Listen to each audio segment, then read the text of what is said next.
रमा अपने बेटे चंदन के साथ चतरपुर गांव में रहती थी। चंदन एक खूबसूरत नौजवान था। गांव की सारी लड़कियां उसे बहुत पसंद करती थी।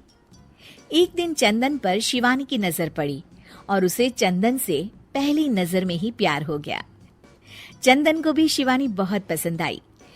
कुछ ही दिनों में उनकी शादी हो गई। शिवानी की एक सच्चाई ये भी थी कि वो एक इच्छाधारी नागिन थी। रमा को चंदन की ये बात पसंद नहीं आई कि उसने अपनी मर्जी से शादी की, इसलिए रमा शिवानी को पसंद नहीं करती थी। बहू, मैं सत्संग में जा रही हूँ, तो घर का सारा काम संभाल लेगी ना? जी सासू माँ, आप चिंता मत कीजिए, आप आराम से सत्संग में जाइए, मैं घर का सारा काम कर लूंगी। तो ठीक है, सारे काम निपटा लेना। बर्तन धो देना, कपड़े भी पड़े हैं वो भी सुखा देना, और घर में फिनाइल वाले पोछे से सफाई भी कर देना। और ये देख, ये बाजार से सामान की लिस्ट लिखी है, उसे भी ले आना। हाय, शिवानी मन ही मन बोलती है, इतना सारा काम, बाप रे, बहुओं को क्या ये सारे काम करने पड़ते हैं? रमा सत्संग के लिए चली जाती है। शिवानी झाड़ू लेकर आती है और फिर सोचने लगती है, अब जब बहू बनी हूं तो इंसानों की तरह ही मुझे सारी जिम्मेदारियां निभानी चाहिए। पहले मार्केट जाकर सामान ले आती हूँ, फिर घर का काम कर लूंगी। शिवानी इच्छाधारी नागिन होने के बावजूद भी अपनी शक्तियों का इस्तेमाल ना करते हुए घर का सारा काम खुद ही करने में लग जाती है। थोड़ी देर बाद उसे बहुत थकान महसूस होती है। उफ़ो, एक बहू को इतना सारा काम करना पड़ता है।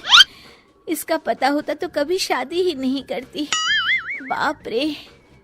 घर के काम करते करते उसकी कब आंख लग जाती है उसे पता ही नहीं चलता। शाम को जब उसकी सास के आने का वक्त हो जाता है, दरवाजे की घंटी बजती है और शिवानी की नींद टूट जाती है। ओह, मम्मी जी तो आ भी गई और अभी तो आधा काम पड़ा हुआ है। मैं सासू माँ को क्या मुंह दिखाऊंगी? ओफो, क्या करूं? एक काम करती हूँ, अपनी शक्तियों का इस्तेमाल कर ही लेती हूँ। शिवानी घर का सारा काम अपनी जादुई शक्तियों से खत्म कर लेती है और फिर दरवाजा खोलती है। अरे बहू, तुझे इतना वक्त क्यों लगा दरवाजा खोलने में? माफ कीजिएगा सासू माँ, मैं सो गई थी। ओह, तो तू सो रही थी, फिर जो काम मैंने तुझे दिए थे वो तो हुए नहीं होंगे। सब कहने की बातें होती है।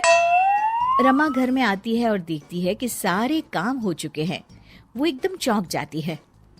अरे, इसने तो सारे काम कर दिए, वो भी इतने अच्छे से। ये इंसान के भेष में कोई चुड़ैल तो नहीं है? अब क्या हुआ सासू माँ, आप क्या सोचने लग गई? कुछ नहीं। चलिए खाना खा लेते हैं। अगले दिन शिवानी रसोई में काम कर रही होती है, तभी वहाँ उसकी सास आ जाती है। बहू, आज ना मेरी कुछ सहेलियां आने वाली है, तुम कुछ अच्छा सा बना देना उनके लिए खाने में। जी मम्मी जी। रमा के जाने के बाद शिवानी अपनी जादुई शक्ति से सारा काम कर देती है।